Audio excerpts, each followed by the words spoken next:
Hey everyone, I'm super excited to have with us a very special guest today on the Found the Storiez podcast. Today, he's not just a special guest, but he's also a very dear friend. Today, we have the absolute honor to host our dear friend, Alon. Alon Arvatz is the co-founder of a new company called PointFive. But besides PointFive, he previously co-founded a company called, I forgot, but I'm sure he'll get into it. But besides that, he's also a prolific author. He wrote an incredible book about cybersecurity and the whole entire Israeli ecosystem around cybersecurity, which we're going to speak about today. But besides Alon being an amazing entrepreneur and an awesome guy, I am personally excited to learn more about who Alon is personally, what are his values, what are his frameworks, what are his principles, and everything around that. I also have to say, this is Alon's second time being on the Found the Storiez podcast. Previously, we had the honor to interview Alon around a little over 2.5 years ago, 6 months after his company was acquired. Today, we are interviewing Alon the second time on a totally different framework. Today, he is an accomplished author, and he is also the second-time founder. So, Alon, thank you so much for joining us.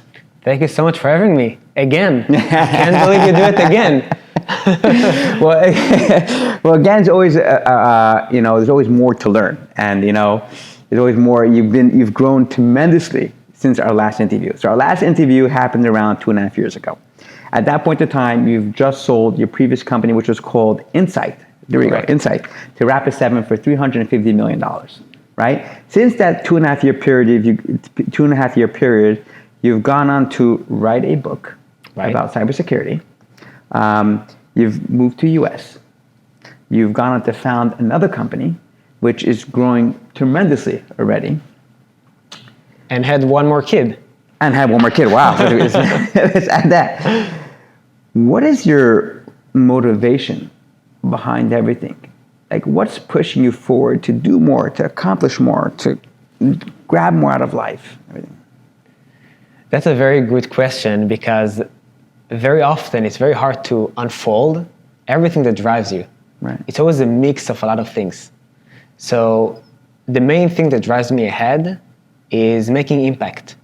I can tell you personally, as a founder, for me, it was never about making a lot of money, for example. And I also have to say, honestly, it wasn't about changing the world necessarily, which is how entrepreneurs in the Silicon Valley likes to talk very often. For me, it was really about making an impact, making this world, a bit better than how it was before Alon came to this world. And I think it's a mix of personal inspiration or personal aspirations, and also the fact that I'm Jewish, okay? I'm not hiding that. I'm a believer. I'm a person of faith. And for me, in many ways, what God expects me to do is to make this world a better place. Make this world a better place by being a good person, and also making the world a better place with advancing it and making it better from technology perspective, and also better from how we experience life here in this world. So I think it's really a mix of my beliefs and a mix of who I am as a person who has this internal drive to make an impact in the world. Right. Interesting. Wow. Do you have like a practical example of, what does impact mean to you? That's a big word. Absolutely. Yeah, no, impact is a big word. Right. A big word. So first of all, I can give an example that we faced at Insights. For example, in the beginning of Insights, we got quite a few offers to sell Insights. And I objected. Why I objected? Because I felt that if I continue to build Insights and I sell it to a lot more customers and I increase our value proposition, I can really help companies and security people worldwide to perform better and be less vulnerable to cyber attacks. That's how I felt. So for me, as long as I felt that there is a huge opportunity to build the product further, to expand our market reach, I was all in to move ahead. Although I'm not sure that financially that was the right move for me. I would even argue that it probably wasn't the right move for me financially. But for me, it's not only about the financial outcomes. Right. It's about how you can help people, how you can serve people, how you can improve the world from technology perspective. So the next generation can also build on top of that and advance us even further. And in many ways, that's what drives my decision making and not financial outcomes or other aspects. It's interesting because when people think of impact and when they think of making a difference, a lot of times that's something that they push off to, like a person will say, when I make money, I'll be able to give charity. When I have more free time, I'll be able to, volunteer. When I have this, I'll be able to do that. And something that gets pushed off. And it's very interesting the way you're saying it is that impact is not this massive thing that needs to be done. Impact is something that every single person can do today. They could decide that, okay, I'm going to dedicate 5 minutes towards volunteering. Or if I'm going to dedicate to give, charity a few pennies today or 5 cents. Impact can be done today, and it's not something that needs to be pushed off. At the same time, impact doesn't have to be this massive thing we think. It could be small, little, tiny things. Absolutely, and that is something I learned from my wife, by the way. Right? Okay. When we got married, I was always telling her, Smadar, we need to do huge things. Like you said, do charity, do tons of volunteering, go live in a place where people really need us. That was my state of mind. And after I got married and kids, and with my wife mentoring me, I also learned that you can make impact wherever you are. And I will tell you another thing. Impact is not only charity or volunteering. In my point of view, the fact that I build a company that provides jobs to tens of people, and I have the opportunity to engage with these people very intensely on a daily basis and share experiences, share values, for me that's a huge impact as well. So the main thing is being in this mindset where you're here to make an impact, you're here to make a change, and once you have this mindset, a whole world of opportunities is just ahead of you. Yeah, that's so true, so true.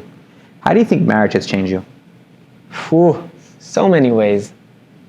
So many ways.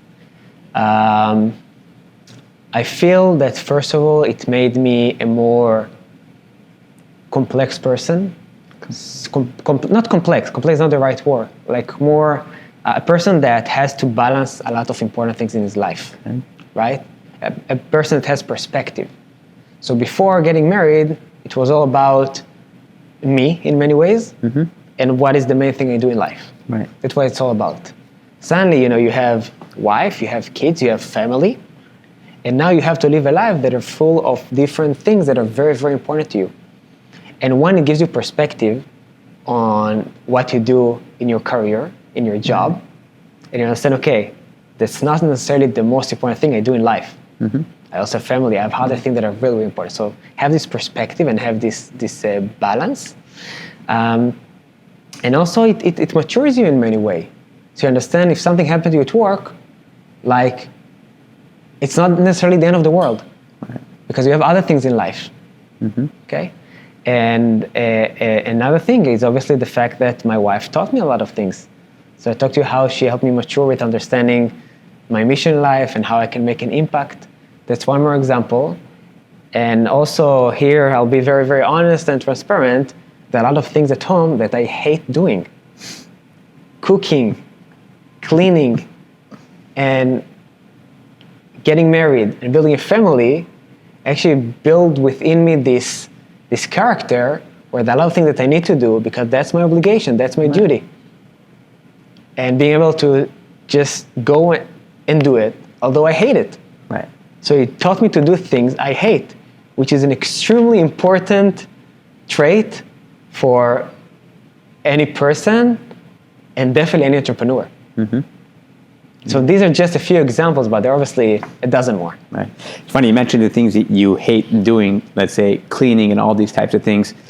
I share a very similar thing. And I remember I was speaking to this with my wife, and my wife was like, no, you just have to reframe it. Don't look at it as a chore. Look at it as you're doing something for us. So don't think, oh, this has to get done, or it's someone's job and the house has to get cleaned. No, look at it as you're doing something for us, and we're cleaning the house for us.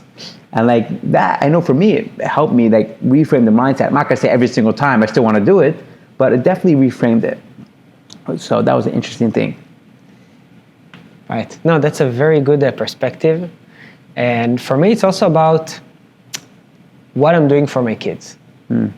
Okay, the fact that the house is clean and they have healthy food, for me, that's how I support and build and educate my kids. So it's setting example to them. And it's also giving them the environment that will allow them to flourish in the future. Right. So this is the kind of framing that I'm doing to myself. But actually, your wife's advice sounds very, very smart. She's smart. She's smart. She's smart, absolutely. You brought up your kids. For all practical purposes, you're a wealthy man. And I truly believe with your current company, PointFive, which we'll talk about soon also, is going to be very successful, God willing. And you'll be more of a wealthier man. How are you thinking about educating your kids when it comes to money? And their thought process about money, their interaction with money, and eventually we'll take that also into how you want to educate them when it comes to charity also. Absolutely. And I think this is really the most complex thing about doing an exit or meeting big sums of money. Okay. How it's going to influence the kids. Because in many ways, my motivation was derived from the fact that I wanted to prove myself, okay? And also like some of the drive but of me building companies and doing business is because I want to finance my family. Right. I need to fund my family. So I don't want them to lose that. And also I want them to have good work discipline.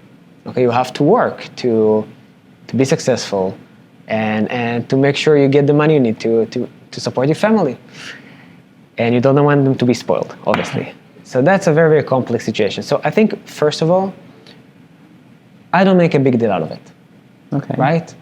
I'm not talking about the fact that we have money.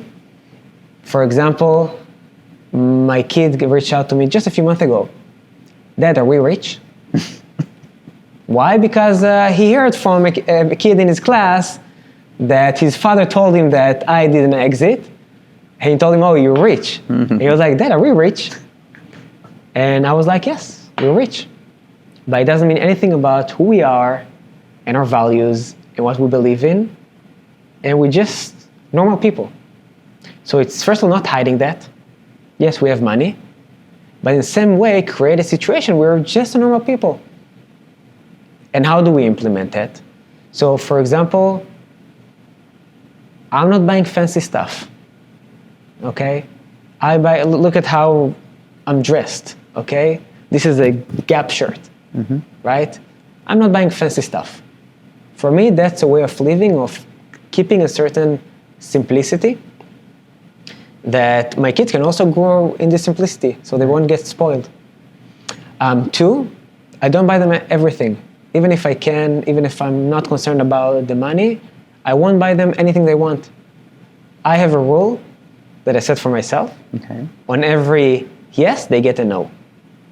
On everything I tell them, yes, I will buy you, I will get you, I have to say one time no. So that's for me, it's a rule of thumb, right? I don't stick to it 100%. Right.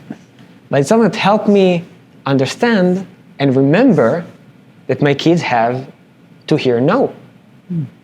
Because that's how they grow, that's how they evolve.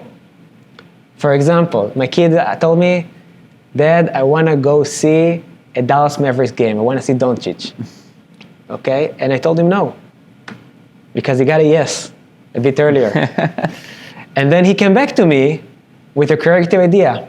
Dad, if I will go to a certain contest about Judaism, and I win first place, will you take me to the Mavericks game? Okay, listen, if you're going to work hard, compete, win first place, I'll take you to the Mavericks game. So, one, it makes him understand that he needs to work hard to get things. And two, it gets him creative. Right. Right? I don't get anything just like that. I have to work hard and think how I can get it. And for me, that's the way to educate, even in a place where you have enough money for anything you need. Right. No. I think it's such a sensitive topic because I personally know quite a few people, and I'm sure you do too, where the parents experiencing an exit, a life-changing exit, can really go two ways with the kids. Either it can mess the kids up totally, because all of a sudden, like you said, they don't have to work hard. Everything is given to them freely. There's no concept of like working hard or struggling or challenging because everything is just given to them, and they have, everything. They have people serving in the home and everything like that. And then there's obviously the opposite end, which is, what you're striving to give to your kids is that, yes, we have access to this, but essentially it doesn't belong to us in the sense that, like, you're not getting it for free. You're still gonna have to work hard. I'm still gonna try to implement. We'll try to teach you principles about making money and how money is supposed to be used. It's not just something that spent freely. It's such an interesting, like, so it's like just thinking about it is a very interesting to think about it even more. It is, and it's a huge educational challenge. Another example, I always ask my kid whether they want something, do you really need it? So for me, it's really important to understand you don't get it because you want it. Right. You can only get it because you need it, right? And money should be used to buy things you need, not just to fulfill some, I don't know what type of desires. Right. I also think there's another level. I think they're too young for that, honestly. But there's another level that I think you touched it of, like, this money was given to me in a way from God, right? He granted to me. So in a way, understanding that, like, this money was given to you not because, or not only because you're talented or you work hard, also because you're talented and worked hard, but not only, but also you had a certain gift. You were born in a specific family, you were supported, by God through your way. So I think this is another thing that you have to teach your kids. I think my kids are too young to understand that, but I hope that over time, I will be able to educate them to this as well. Right. I agree with that. I think anybody that makes money is essentially a steward of, let's say, God, that they've been given this money to this, God gave this money to this person, and now essentially because God believes that this person is a steward in order to do good stuff with it. That I always say a person is wealthy because God really believes that this person is going to give a lot of charity because they're a good person, or it's a challenge. Because money, at the end of the day, money is really a challenge. How do you think about charity? So first of all, as a religious Jew, I do maaser, which means like 10% of everything I earn, I give to charity. So even if I did the exit, I took 10%, put it aside, and I use it to give charity. So that's one. That's the very basic aspect of it. I can tell you that from charity philosophy and strategy, I have a lot of gratitude to all the places and people that educated me and helped me grow over time. All the schools I went to, the universities, the yeshiva. So most of my charity is going to these places that help me grow, and now I support like educational initiatives that they run because I believe in these places and what they did for me and what they will do for other people as well. I can tell there is another aspect of my charity that goes to Israel as a state. So leading certain policies that I believe will lead to prosperity in Israel. So that is another aspect of my charity. And so from philosophy perspective, I'd say it's like probably 70% the educational initiatives for places that educated me, and other one are for ensuring the future of Israel. As a state, as a country, it'll be safe, prosperous. Do you get hit up a lot? Do people reach out to you a lot for donations? Yes. And I can tell that the fact that I have a philosophy and strategy is very helpful. Okay. Because I know what I care about. I know what values I want to promote. And first of all, what's not part of that, I tell, listen, that's not part of my strategy. I'm sorry. So it helps you filter out very quickly a lot of people. And when I get hit up with something relevant, I'm open to hear. There's one exception. If, I don't know, a friend of mine, very close friend, come and tell me, hey, I need help, or like, I know I have a good friend who needs help, and I know that he really needs this help, and it will get him get out of this situation, that's another opportunity that I will definitely hear and be open to. Wow. So that's my way to handle the load of reach outs of, Alon, can you help? Wow. And that happens a lot. It happens a lot, yeah. Right. Yeah. Well, we are living, it's crazy because we're living in the world now where especially in the United States. I mean, in general, Israel too, but where inflation is going up, and the types of families and lives we live become very, very expensive. It's funny. I always say people should go in our community. Should go. People in general should always get a tech job, or because you can make a salary that's much more. Moving towards PointFive, your current new startup.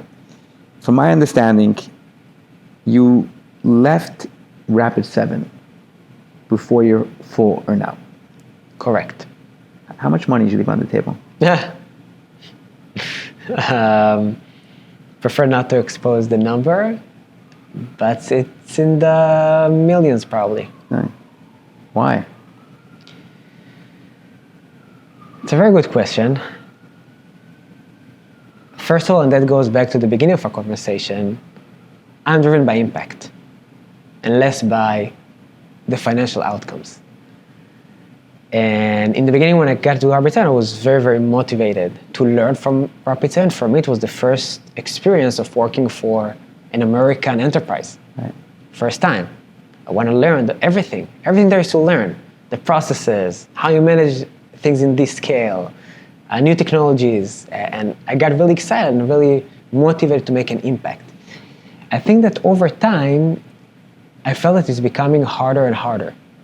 So decision-making was very much dependent on the Boston office, and things just were too slow for the pace I want to run things. Mm-hmm. And at some point, I just felt I can make a lot bigger impact by building a new startup. Now, to be honest, I also didn't need this money. Like, if I had needed this money, I probably stayed, right? To be honest. But I was in a point where I have enough money for what I need in life, support my family, and I felt I can do a lot bigger impact somewhere else. So at some point, it actually became a no-brainer. Why should I stay? For a few extra bucks? Good chances, by the way, that if I do another startup, it will also get me money. So to stay in a place that I'm not excited about anymore, a place I don't feel I'm impactful anymore, instead of going to other place just to make this extra money, which is a lot of money, don't get me wrong. Right. But in my situation, my circumstances, just didn't feel like the right thing. And in many ways, it was a very natural decision. What did your wife say about it? She was 100% supportive. And I have to give her the credit for that. I have to give her the credit because it's not only the money. Right. When I was in Rapid7, she had a lot easier life. I didn't have to fly everywhere all the time. Mm-hmm. I was a lot more home. I was a lot less stress. So it was giving away the money and a lot of time and attention from her husband for a couple more years. Right. And she gave it all up. So I have to give her a lot of credit for that. Like, this really show you what an amazing supportive wife I have. And I never will take it for granted. Right. I always say, like, end of the day, if someone has a spouse or they're in a relationship when they start and they're the founder of a company, their real co-founder is their partner who in their relationship with, because they're there to lift them up when things get tough. They're there to take care of the kids if they have children. They're there to really be there for them. But impact can be done in multiple ways. Why specifically do you feel like you need to go start another startup? Like, if you had the financial means, you had the, emotional support, you could have done multiple other things. Right. Why specifically do you think, or did you go down this route of another company? I guess I just love to build stuff. I love to build stuff. I love to create. That's what I love to do in life. And I feel that I'm pretty good at it. So going to build another startup is taking a path where you will build things that will influence the day-to-day of many people, your employees and your customers. And because I feel I'm pretty good at it, I feel I can build something that's really big and impactful.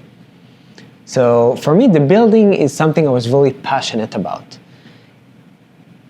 One more point, I think it's important that also sometimes entrepreneurs missed.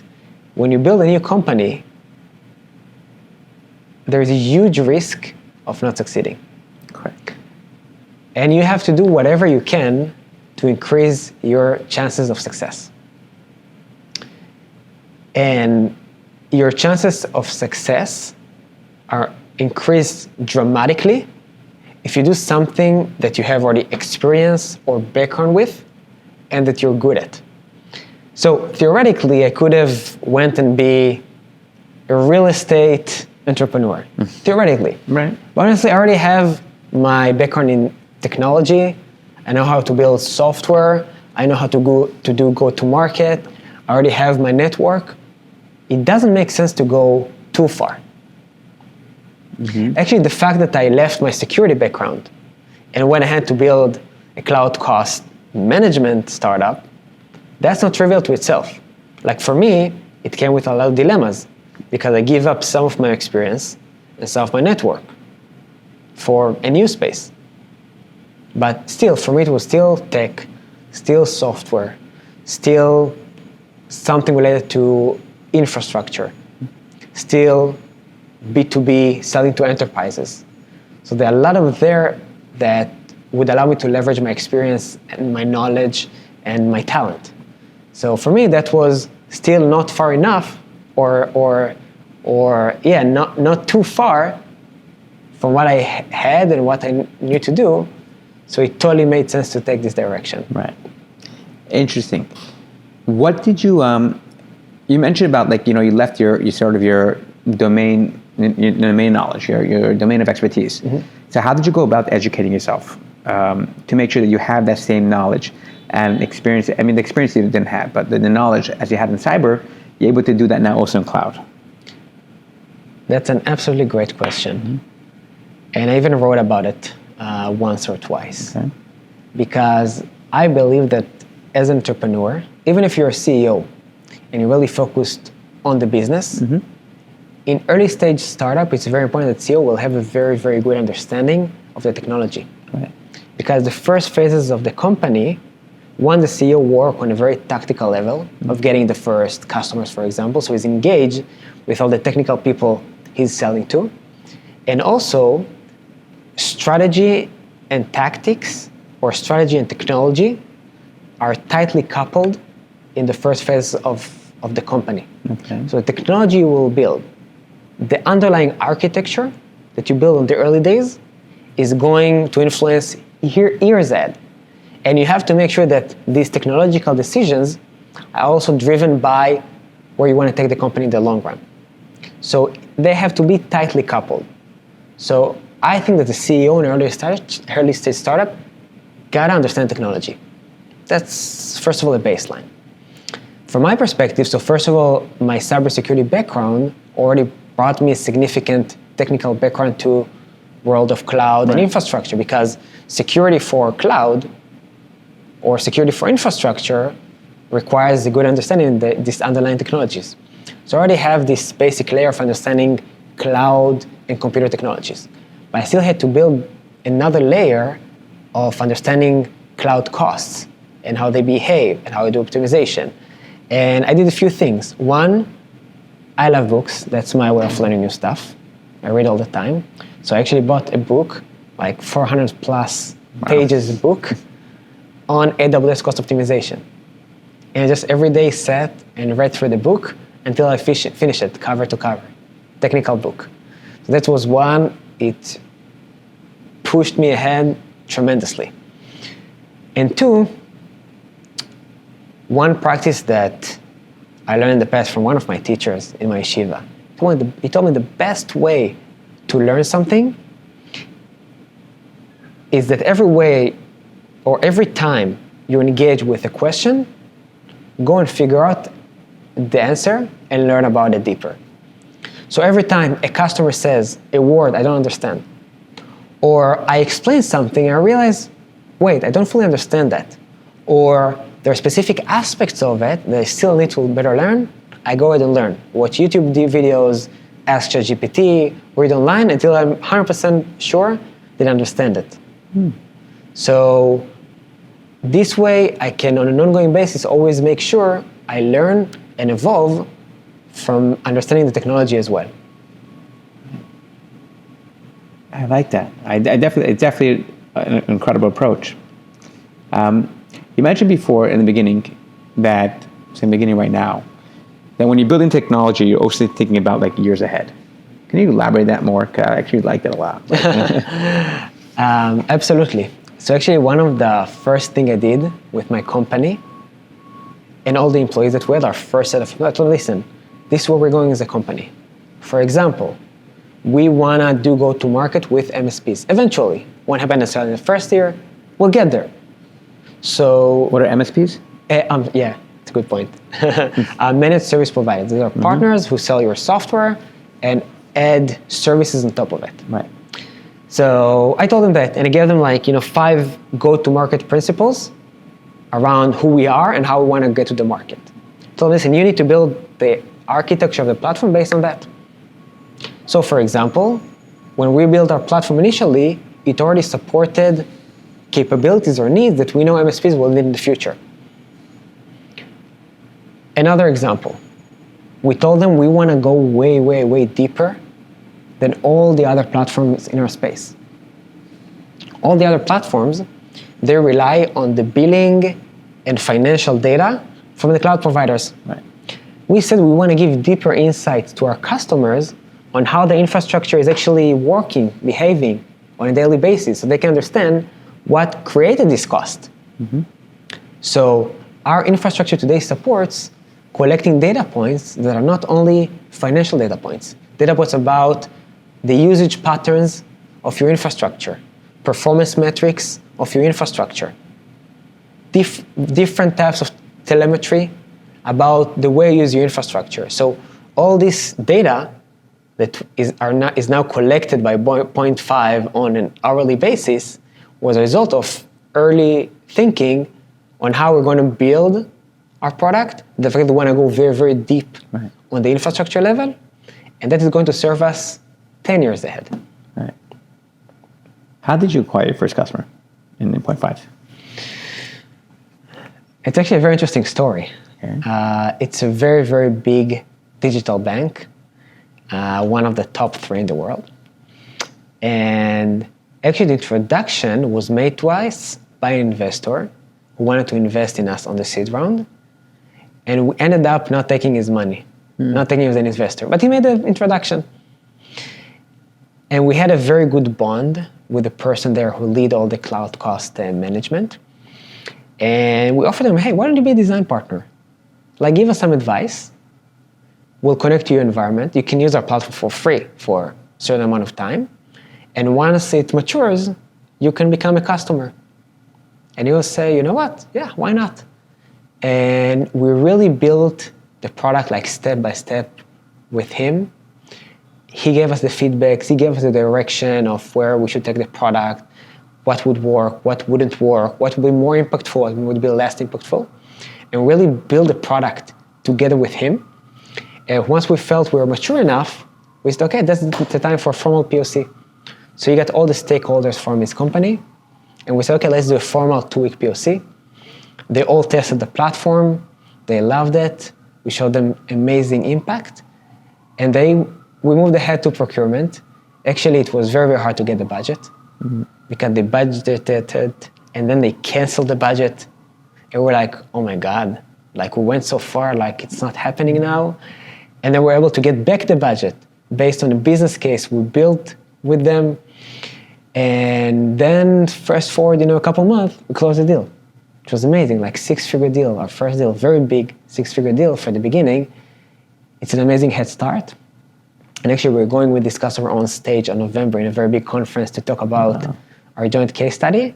And funny enough, 10 days after we closed the deal with them, we went on a call for implementation and told us, listen, you already saved us more than we paid you. Wow. In 10 days. So that for us was an amazing case study, an amazing proof and validation to our path and the value we can bring customers. Wow, I hope you charge them double after that call. So then I told him I should charge you more, and he was like, no, it was an awkward moment, let's put it this way. What are some of the mistakes that you've made in your previous company in Insight that you're making sure you're not making in this one? or the things that you learned previously that you're learning from here? There are so many, Ephraim. I don't know where to start. There are a lot of it. So one thing that we did completely wrong in the beginning of PointFive, we improved it over time. We didn't insist on the highest standards for talent. So in the beginning, we hired for insights a few juniors. And that made it really hard for us to build the platform, the technology, but also build infrastructure that can then serve hundreds of enterprise customers. Or can be then afterwards can be easily leveraged by other engineers that will join the company. So this aspect really slowed us down and made it hard for us through the sales cycle later on in the future. So today at PointFive, really insist on the highest standards of talent.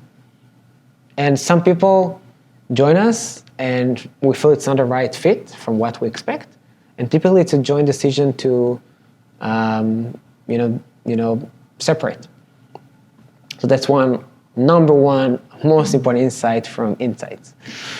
Two, I think what I share with you about making sure your architecture can support your long-term goals is something we didn't do with insights. So at the insights, we're very focused on delivering the value, didn't focus on the infrastructure, the architecture, how we build it. And later on, we wanted to expand to more use cases. It became close to impossible. We had to do like huge architectural changes, like very complex, things to get things done, and it really slowed us down. Right. So now at PointFive, we made sure that from day one, we have the right architecture in place to support our long-term goals. Number three, I think that now I understand better how to work with investors, how to make sure they're on top of what we're doing, on the success we have, engage them and harness them to support us and make for us introductions to customers, to employees. So I know how to work with investors a lot better, and that provide us an amazing leverage. I want to go into two of the three, but I want to start first with talent. How do you assess for highest quality talent? So first of all, talent assessment is extremely, extremely hard. Right. It's hard to assess. So obviously we're looking for very intelligent people that are a good fit for our values. We really believe in teamwork. We're looking for humble people. We're looking for hungry people. These are the things that are very, very important for us. People want to do more and always raise the bar. So that's for us what we look for. The problem is that it's very hard to assess if someone is a good fit to all these criteria. So we obviously leverage a lot our network to find out more about candidates, who they are. So I'm always trying to get like a back channel to someone who worked with him and can recommend. Typically, I only hire people that I get strong, warm recommendations from back channels. Tell me, hey, you gotta get this person. Right. You gotta take him. That's the standard. This is what we're looking for. So making this assessment from people who actually worked with him in the past. And also prepare yourself mentally to the fact that you'll miss. 20, 30% of the time you'll miss. And you should prepare yourself to make the hard decision of let someone go when it's not working. So really like have this preparation mentally of, okay, I have to make a decision to take someone. I can get a situation of paralysis by analysis, but in order to balance that, I'm preparing myself mentally to the situation or the possibility that this person is not a good fit and would have to part ways. When it does happen, when you do have to pass, right? So how do you do it? What's like the right way to go about it? So the one most important thing, and I can't emphasize enough how important it is to give ongoing feedback.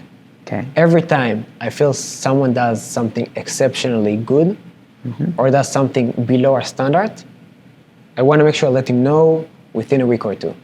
That's it. So every person in PointFive knows where he stands. Okay. You're good, or you're not hitting our standards. Everyone knows. So then when you get to a hard conversation, you already set the stage, because he knows that there are a few aspects where this person doesn't meet our standards. And because we do that, it happened to us quite a few times. People came and told us, listen, I don't think it's a good fit. Because I'm getting this ongoing feedback, and I feel like I'm not in the right direction. And it happened to us already a couple of times where a person said, okay, listen, I think it's not a good fit. I think it's time for me to leave. So I think that's one, ongoing feedback. I talked about preparing myself mentally to this situation. And 3, just being direct. Listen, I don't feel it works. I also don't think this is the right place for you. You shouldn't be in a position where you need all the time to prove yourself. And you feel a situation where you're very vulnerable, and you're concerned about, what your manager will say, what will the implications of something you do. You should have the confidence to go and do that. We also expect our customers to have the confidence to make decisions and drive things ahead. And a person that is in a very defensive position is not capable of making these decisions and driving these initiatives. Right. So you just have to be very direct. I don't think it's the right place for you. I don't think it's a good fit. And we'll help you find the next job, don't worry. We know and realize your qualities, and every person has a qualities. Right. Okay?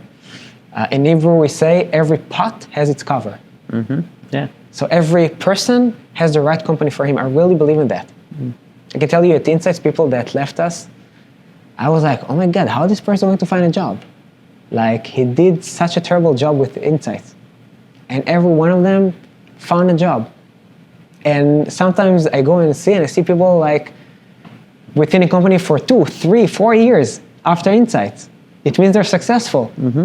So that's proof to me that if it's not a good fit, the best way is to part ways and let this person find the best place for him. Right. Who gives you feedback? Because easy for you to give your employees feedback. So obviously your board gives you feedback. That's one way. But who holds you up? Who holds Alon up to Alon standards? So one, board and investors. Right. But honestly, board won't give you like this ongoing feedback.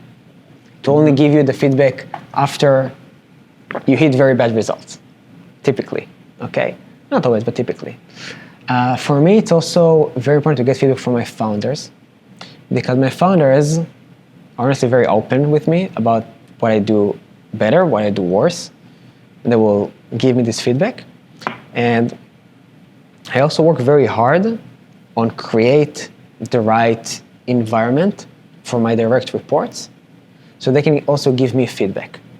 So to be honest, I still feel like they're too concerned about giving me feedback. Right. But I still get feedback for improvement from my direct reports. I get it. Not as much as I would like to, honestly. Sure. But I work very hard on creating this atmosphere where they feel really comfortable to tell me what I should do better. And they know that I will take it very seriously, I will improve, and there is no way that I would hold them against them. The opposite. I hold tremendous respect for any employee of mine who give me this direct feedback or where I can improve. It gives them tons of points in my eyes. So it's still a work in progress, but I feel we're getting to a very good position from that perspective. I think they call it radical candor, I forgot the exact terminology. But I'm assuming any 0.5 person listening to this podcast should definitely take it as an invitation to go ahead and really provide real feedback. I should definitely take this clip and send it to all the team, so there will be no doubts. The second point you mentioned, I want to go back to it was the third point, about investor relationships. How do you think about investor relationships? And what's different this time than in Insight? So I personally see investors as partners of me. They expect me to work very, very hard to be successful and make good things with their money, basically. And I expect them to support me back, to connect me to potential customers, to high-quality employees, and also support me with raising the next round and getting to the next investor that will lead the next round. Now, I also really believe in high transparency and sharing what works and what doesn't work. When there is a challenge, I always surface it. I really believe that any challenge should be surfaced to investors. One, they would know where the company stands, and two, they can help me solve it. Right. That's how I look at it. I do think that it's critical how you position the challenges. So at Insights, for example, we were very concerned about surfacing challenges. That's something that's really changed. Right. Now I share with the investors. But it is important to understand that investors has a very high-level strategic view of the company. So if, for example, I share with them 10 different problems, very, very small ones, that will have close to zero impact on the bottom line results in the end of the year, I might create the conception that everything is extremely bad. So it's really critical that when you surface the challenges, it's contextualized. One, you communicate what is the impact of this problem or challenge. Is there going to be a really bottom line impact in the end of the year? And two, and that's something that happened to me because I'm a very critical person with myself, I really spend a lot of time on the problems when there are a lot of good things that happen. So I think when you give your investors an understanding or an idea of the status of the company, you have to create the right balance to create the right impression on the real status of the company. So if 90% of what happens is good, Right. and 10% is bad, it doesn't make sense to spend a meeting talking 90% of the time on everything that's bad and 10% everything is good. Even if you're a very critical person and you wanna focus on solving the problems.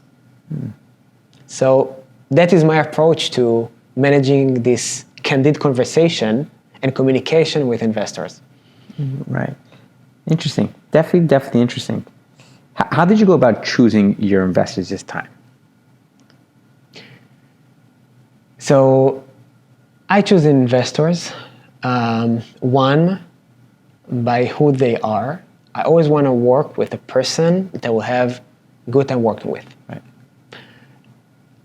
I would never suffer from communication with a person just because I want him as an investor. Never. I don't care who it is. I don't care if it's Doug Leone. I don't care if it's, I don't know, the biggest investor out there. I don't care. Okay? I would never work with a person I don't like working with. A person I respect on the values perspective. So that's a baseline. After that, I'm asking myself who is going to have the biggest impact on my goals in the next year. Okay? So it varies. Sometimes you need the brand of the investor. In the early days, it's a lot more important to get introductions to customers because no one knows you. So you need like this way in so enterprise customers can hear about you and start working with you. So it really depends on what are my goals and who is best positioned to help me hit these goals in the next future. So it can be getting to customers, it can be getting to right talent and getting the right executive hires, for example. It can be the brand of the investor. And based on my goals, I decide, okay, who is the right partner for me for the next round? Right. You didn't go in your first round, of funding, and even this funding, you didn't go with, an Israeli VC brand name. Right. How come? So, just to set the facts straight, Sure. The lead investor was Index Ventures, Right. which is indeed not an Israeli VC. Although a global recognized brand global name. recognized brand name. And the round was joined by a couple Israeli VCs. Right. And I feel that was a very, very good blend. Because one, I could benefit from the brand of index, and also from their experience with working with so many successful startups, understanding what works, what doesn't work, what they recommend me to do. So that was the decision to go with them as the lead. On top of that, I think we made a very good decision with letting Israeli investors in, because smaller Israeli VCs are very often very, very hungry and have like a hustler approach. Right. Because they would hustle for you for what you need. At our phase in the seed round, we really needed these customer introductions. So they worked very, very hard to get us these customer introductions. And actually, I think our third customer was a result of introduction made by one of our investors, one of our Israeli investors. So that for me was a very, very good mix to get the brand, the advice, the experience from Index Ventures, and get these introductions and hustling mode from the Israeli VCs. Right. Interesting. I know that's what worked for you, but do you think that's the right approach? Would you suggest that approach also to other founders, Israeli founders? Or what does it depend upon? Definitely yes. Okay. Definitely yes. I would recommend that. I think this mix is very healthy to have like this a brand name and the smaller VCs. It is important to mention, because we raised a significant amount of money, we raised $10 million for seed, we had room for a few investors. Right.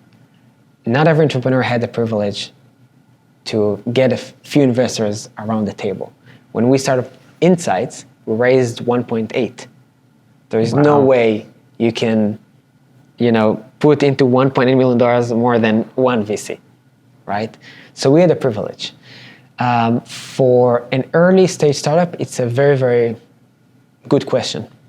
It really depends on where you feel your main gaps are. If you're very, very positive or your ability to get customers very, very fast, you should probably go with the brand.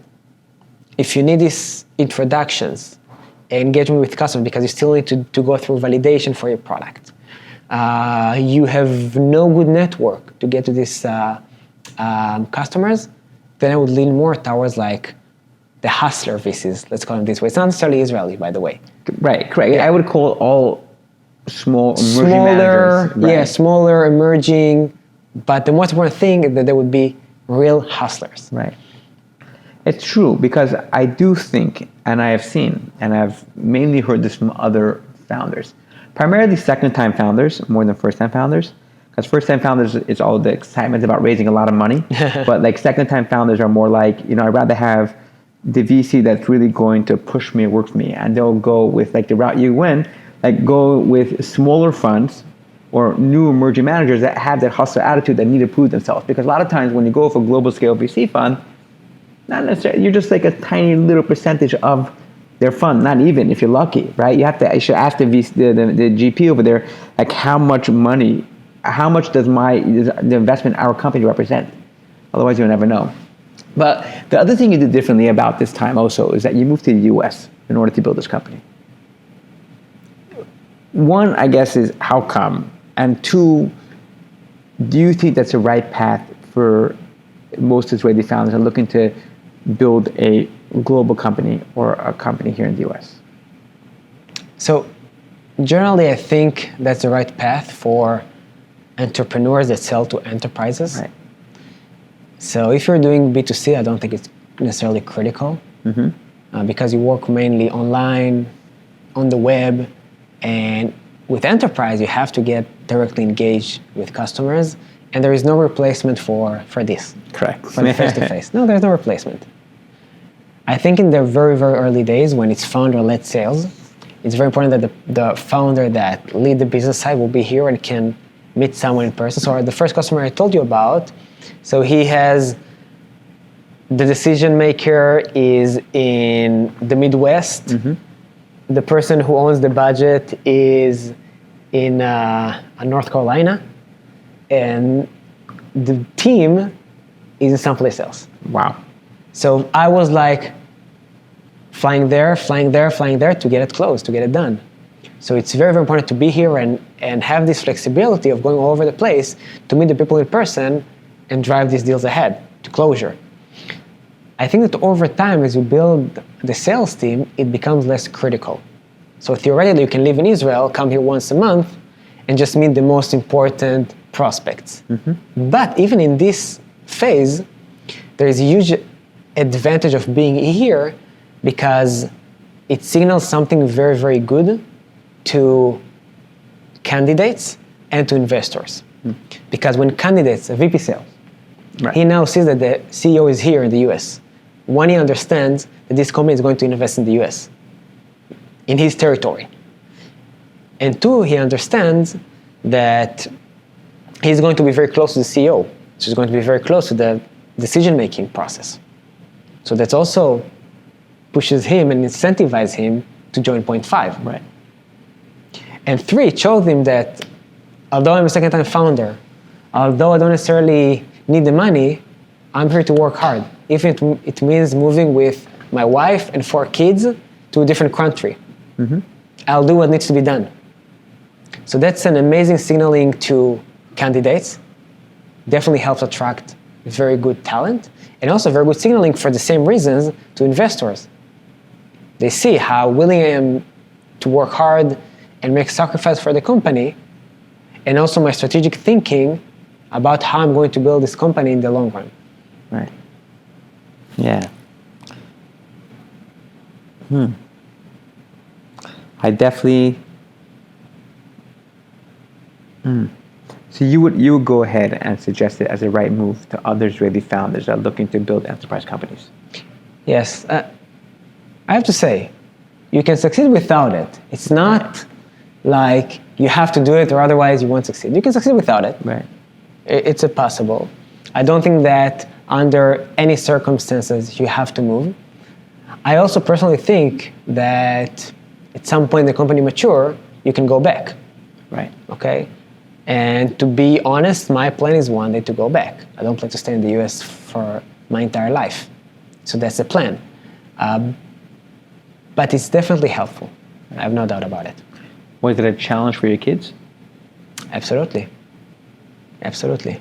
It's a challenge for my kids. So the smaller ones, it's easier because they get a language like that. Right. They make friends in 2 seconds. It's very easier. But the bigger they are, the harder it is to cope to a new language, to a new culture. My son, when he came here, he had no idea what football is. And so that's everything that people play in the in the recess. In Israel, he was one of the best soccer players on his class. Suddenly he gets to a place where he doesn't even know how to play with his friends in recess. So it's a completely different culture. And it's hard to make new friends. It's hard.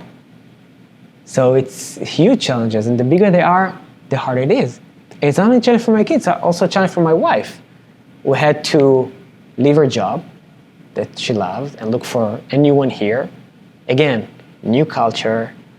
I wouldn't say new language, but still, she's not fluent here in the new language. And also, in a way, when you do this move, so your spouse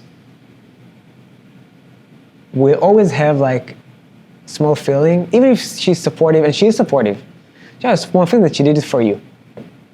Okay? Yeah. And this is something that is very, very hard to completely eliminate. Right. Even with a supportive wife like mine. Okay? And that's a certain burden that you carry with you as you move your family to a different country for your company. Right. Wow. That last part is very heavy. Like, no matter what you do, it's still like your spouse did it for you. Exactly. Exactly. It's like a real burden. It is a burden. It is a burden. I think that over time it improves, I have to say, because over time things settle and you learn to live with that over time, especially if you have good relationship and you both are mature people. But it's a burden. Your previous company, Insight, you took a $350 million exit. What do you envision for PointFive? So we want to go all the way. IPO. How big? How big?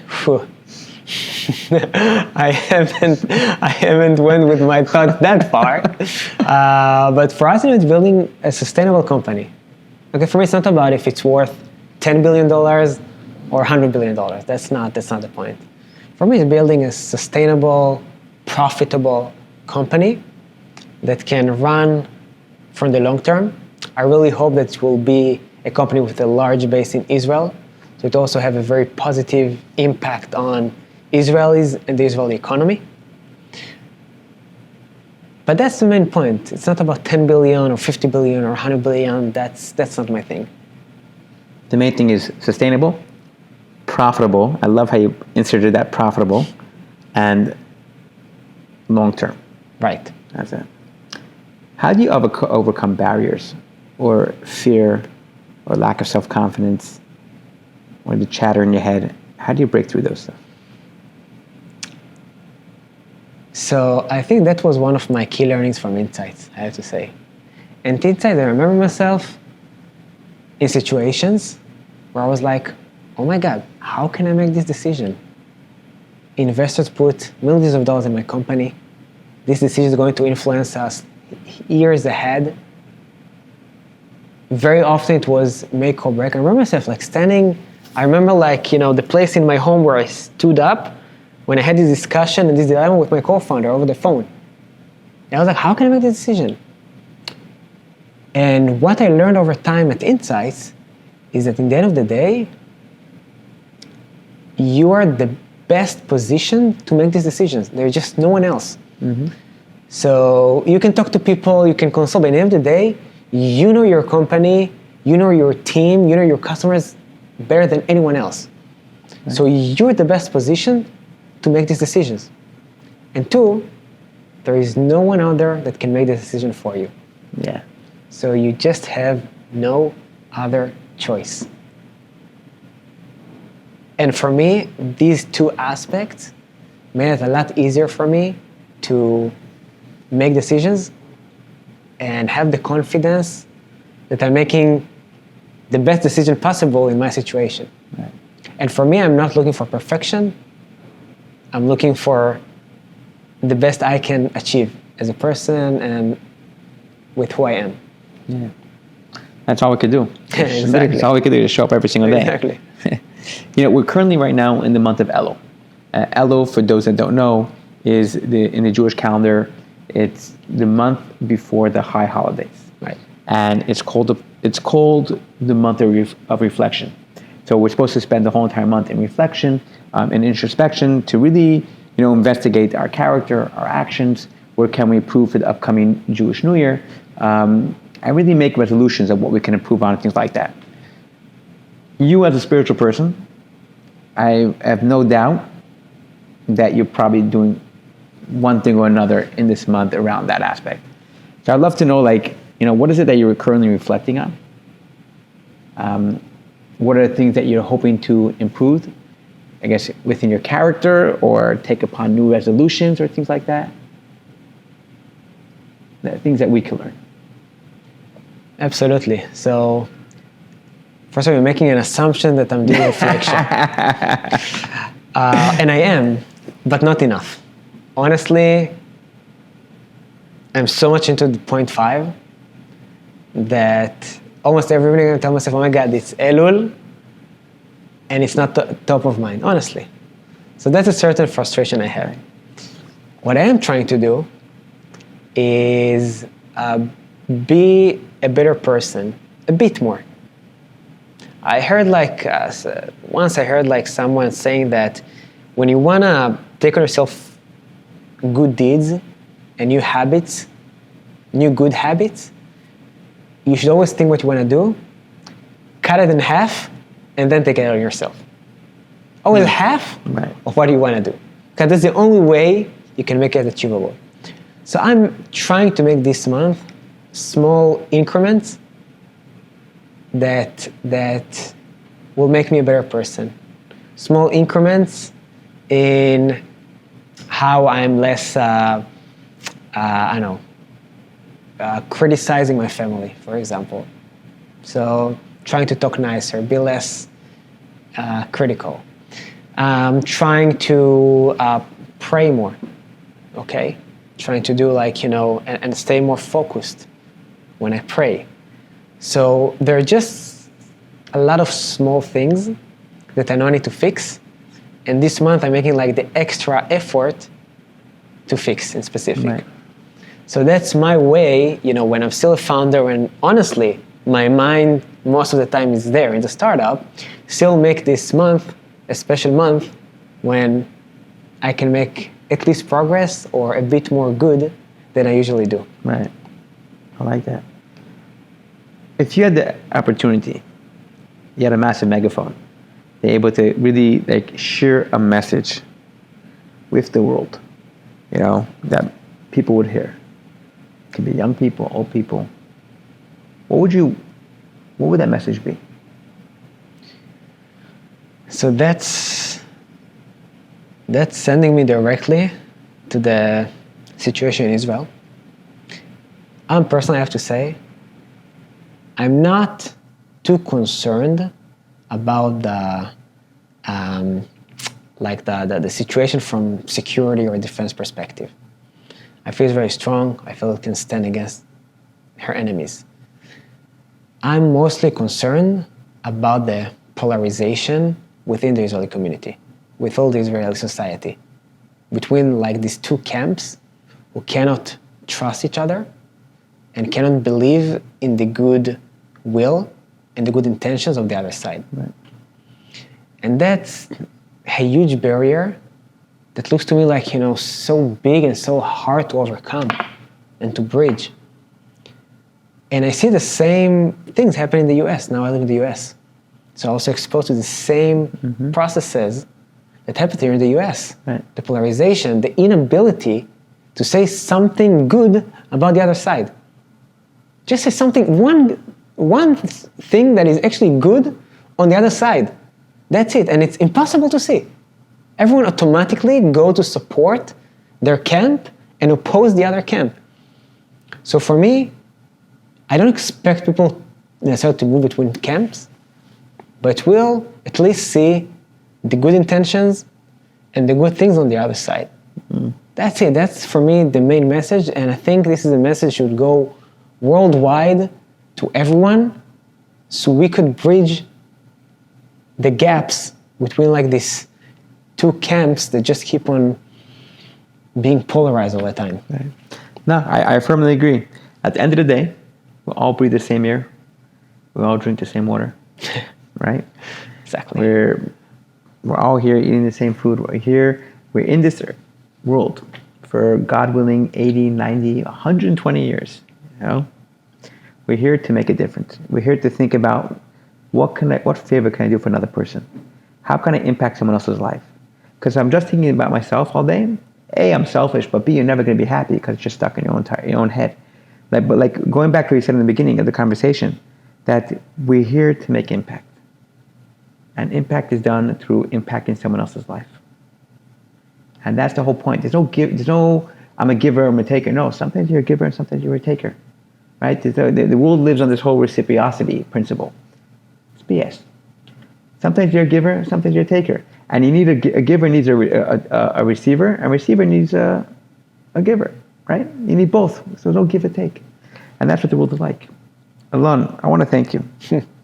This interview has been absolutely amazing. And we could talk for hours.